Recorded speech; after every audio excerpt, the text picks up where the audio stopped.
As the seasons change, my love for Battlefield 3 clearly doesn't. Welcome to the almost 9-year anniversary of Battlefield 3, which came out October 25th, 2011. Welcome to the State of the Game and Community video. So first off, we're going to start out with the good.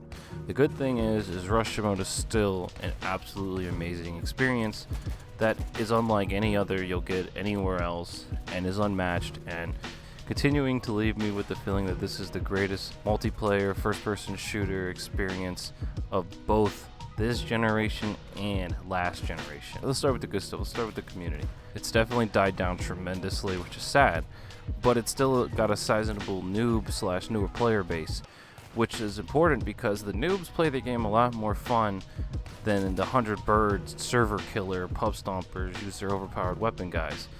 So filling up the server mostly with them and non-100 bird tryhard sweaty nerds makes the game a lot of fun still, which gives you the classic Battlefield experience opposed to the corny servers.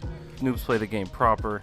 See my State of the Community video from 2017. It basically still applies. Did some good videos back then. Other positives, you get the character lines are OP as fuck. Plus the immersion from the audio and the weapons and everything to the core mechanics and the classes all playing off of each other just creates an immersive experience that will obviously hold up for forever.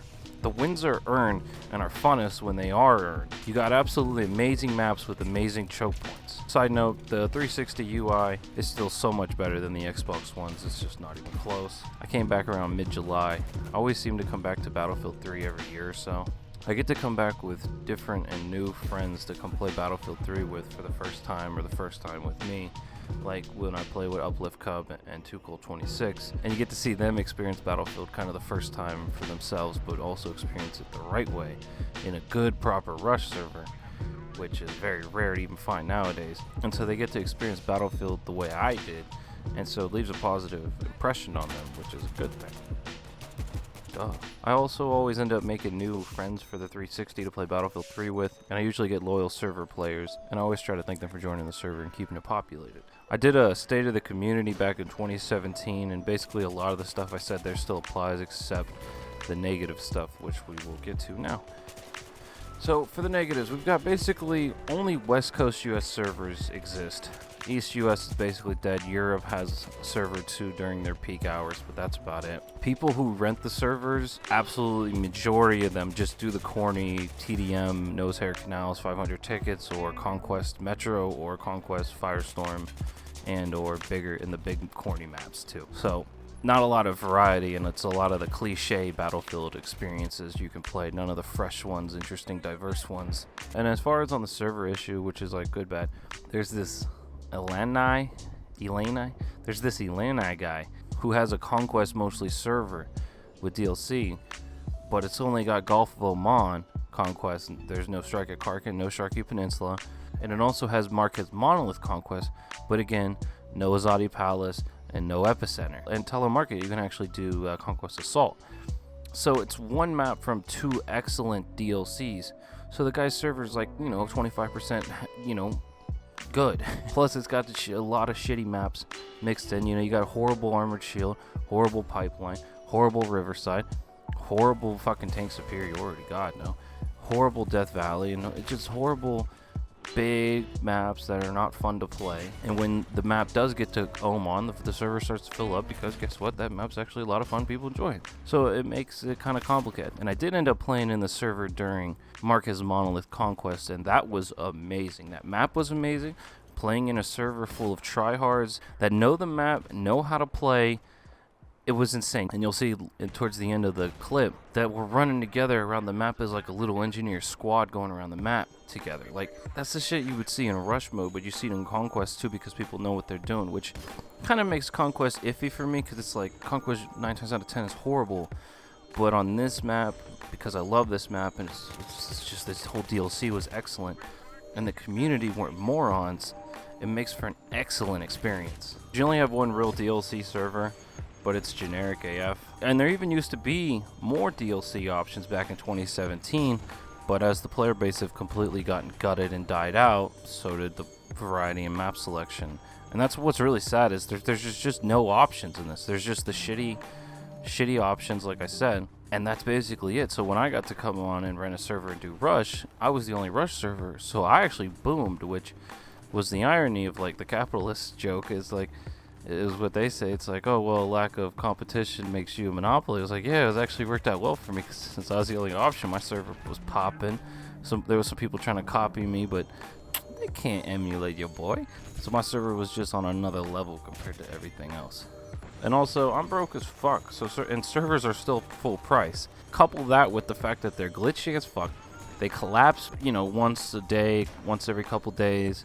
I've had it happen, I think, 2 to 3 times where we had a full server and it just crashes and everybody gets kicked. And I don't know if the server glitches up sometimes, but just the fact that everybody gets kicked is a huge inconvenience. And remember, you paid money for it, and they can't even give you a product that works decently 9 years later.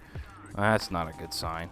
And the biggest issue, and you could see it in the dude's description for that server, that corny Conquest server, is there's this issue on the 360 where you try to join a server, it'll go to the infinite loading stage and won't let you in, and it'll time out essentially. And you have to sign out on the Xbox 360 side. This is the quickest way to do it from my experience. You hit the start and select button at the same time. You hit X to sign out while it's loading. If it loads for more than like 4 seconds, just sign out and then sign back in on the 360. Hurry up, get back to the multiplayer server browsers, and then join again. And if it doesn't work, repeat. Sooner or later, it will work.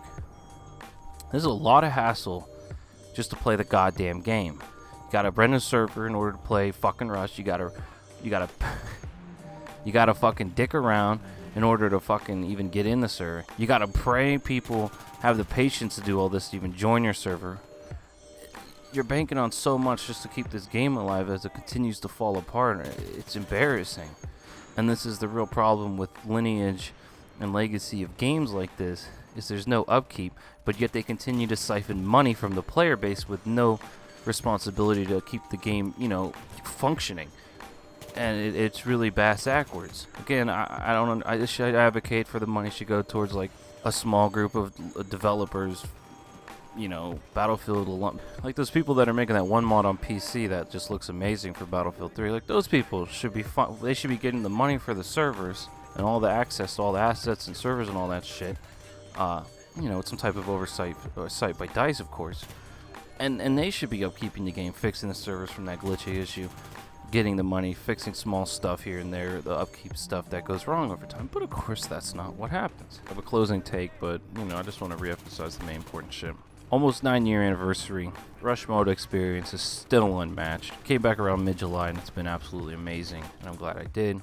And I get to experience it with different people again. And I get to just play the greatest multiplayer experience last 2 generations easily. Okay, so the big thing, the DLC issue. Again, the DLC needs to be free because it takes the game to another level. I'm talking back to Karkin, which kind of was free at the launch, but subsided from being free somehow.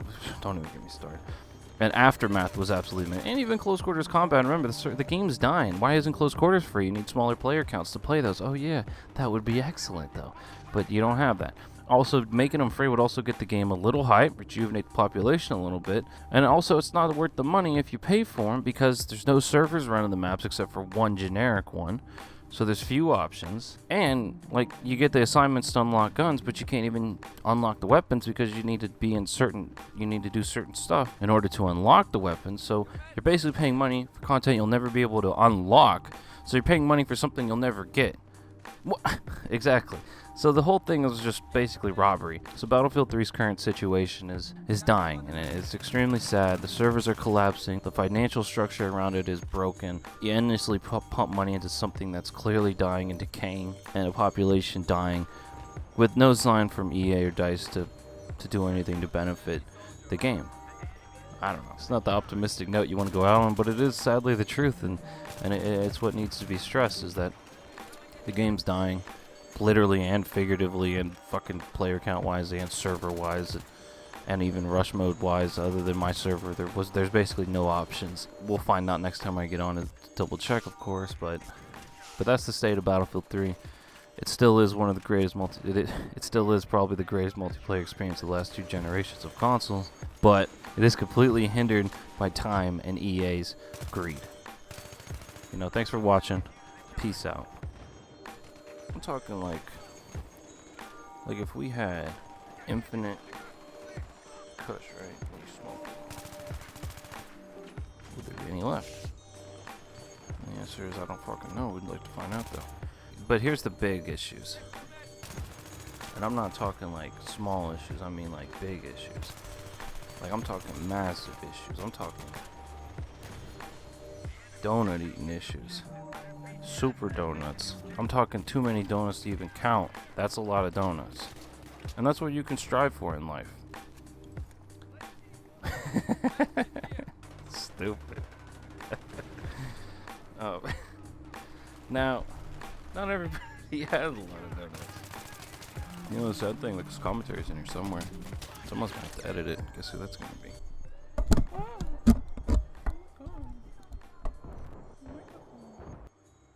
Fuck, I don't know. That was kind of shitty, but you know, it ought to be okay.